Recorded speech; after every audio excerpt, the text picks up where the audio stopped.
Assalamualaikum warahmatullahi wabarakatuh. Apa kabar anak-anakku? Semoga kita semua dalam keadaan sehat ya. Kemudian bisa senang sekali pada tahun ini dapat mendampingi kalian, khususnya di mata pelajaran agama Islam. Oke, untuk kali ini kita akan membahas materi tentang kontrol diri ya, atau disebut di dalam bahasa Arabnya mujahadah an-nafs, atau boleh dikatakan juga disebut dengan pengendalian diri. Oke, tetap semangat, kita mulai. Oke, sebelum masuk pembahasan materi kita, sebelumnya kita harus menentukan dulu atau tahu dulu tujuan dari pembelajaran ini, di mana yang pertama kita diharapkan bisa memiliki sifat sabar atau menahan diri sebagai cermin atau bentuk dari pengendalian diri. Kemudian yang kedua, menerima berlaku kontrol diri atau pengendalian diri sebagai ajaran agama.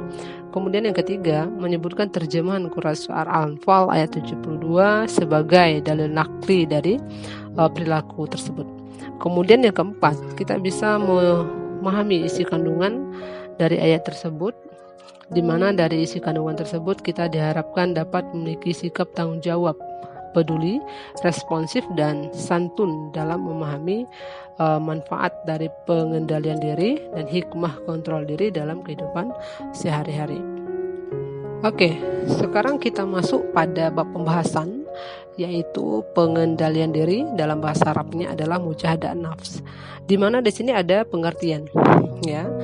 Pengertian kontrol diri atau mujahadah an-nafs ini adalah perjuangan sungguh-sungguh atau jihad melawan ego atau nafsu pribadi. Nah, di mana perjuangan ini dilakukan karena nafsu diri itu memiliki kecenderungan untuk mencari berbagai kesenangan.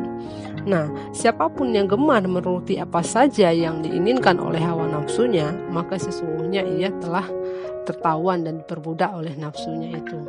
Nah, hal ini yang menjadi salah satu alasan mengapa Nabi Muhammad SAW itu menegaskan bahwasanya jihad melawan nafsu itu lebih dahsyat daripada jihad melawan musuh. Nah, jadi di sini kontrol diri itu merupakan sikap atau tindakan atau perilaku seseorang secara sadar, baik direncanakan atau tidak, untuk mematuhi nilai dan norma sosial yang berlaku di masyarakat.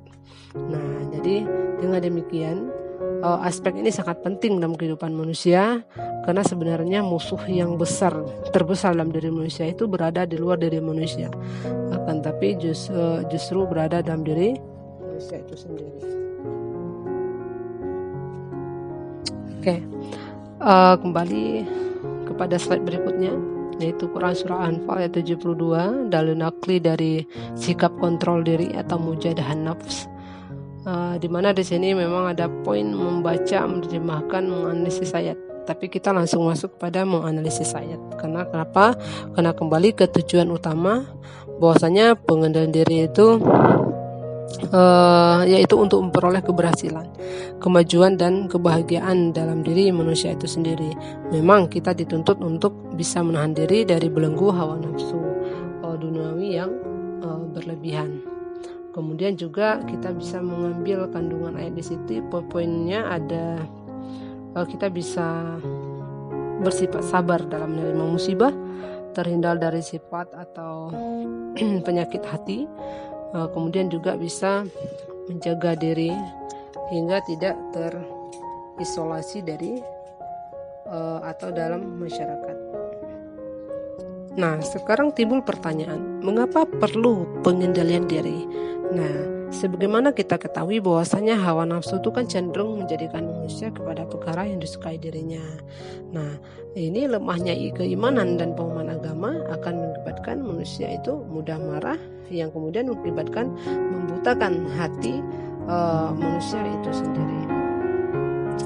Nah, ada trik-trik tertentu yang bisa membuat kita itu bisa mengontrol diri kita. Itulah disebut dengan strategi pengendalian diri, di mana yang pertama, kita dianjurkan untuk ingat selalu kepada Allah yang senantiasa mengatur diri kita, yang selalu mengawasi perbuatan kita ya. Kemudian yang kedua, berpikir terlebih dahulu dengan menggunakan akal yang jernih sebelum melakukan sesuatu. Nah, kemudian yang ketiga, kita perlu bertanya pada hati nurani kita yang paling dalam ketika kita akan hendak melakukan tindakan. Apakah ini betul? Apakah ini salah? Nah, kemudian yang keempat, ketika terkena musibah. Nah, musibah ini bukan hanya yang disebut dengan musibah duniawi saja, tapi musibah dalam diri kita sendiri. Misalnya sedih, ya, berduka dan sebagainya. Nah, kemudian terakhir itu kita bersabar dalam mengerjakan sesuatu yang diperintahkan oleh Allah Subhanahu wa taala. Contohnya berpuasa, ya. Kemudian apalagi sholat, nah dan lain sebagainya. Nah, kemudian bagaimana cara menghindari perilaku, ya, yang bisa mengarahkan kita ke hal yang negatif. Nah, kenapa? Karena kalau kontrol diri itu sifatnya itu kan positive thinking, ya, berpikir positif. Kalau kita berpikir positif, maka segala sesuatu itu akan menjadi lebih baik. Berbeda kita apabila kita negative thinking atau berpikir negatif, ya, hanya uzon selalu pada orang lain, berduga-duga, berprasangka dan sebagainya. Nah, artinya apa? Di samping trik yang saya berikan tadi, ada lagi trik yang lebih mendominasi dalam hal kontrol diri, yaitu sifat atau penyakit hati. Nah, di sini jelas jauhkan diri dari sifat sombong, dengki, dan iri hati. Nah, positive thinking, cintailah Allah dan sesama manusia, maka kita akan dapat ridho darinya. Nah, kemudian kembali kita kepada kontrol diri tadi. Ini adalah ujung tombak kita atau tujuan kita dari pembelajaran tadi, dari awal sampai akhir. Inilah tujuan akhir kita. Artinya apa? Kontrol emosi kita agar terhindar dari penyakit hati. Kenapa? Karena dengan hal tersebut kita bisa hidup tenang, hati semakin bersih. Dengan cara bagaimana? Bersihkan hati dari rasa sombong, ria, dendam, dan dengki. Maka akan membahagiakan lahir dan batin. Kenapa? Kita punya sikap kontrol diri yang kuat di dalam diri kita. Nah, kemudian cintailah Allah Subhanahu wa taala dan sesamanya. Artinya apa? Berbuat baik hanya lillahi ta'ala, hanya karena Allah semata. Nah, kemudian tujuan yang terakhir, mendapatkan ridho dan hidayah dari Allah Subhanahu wa taala. Karena itu adalah peluang menuju jannahnya. Nah, jadi jelas di sini bahwasanya kita mempunyai sifat kontrol diri itu sangat sempurna yang diberikan oleh Allah.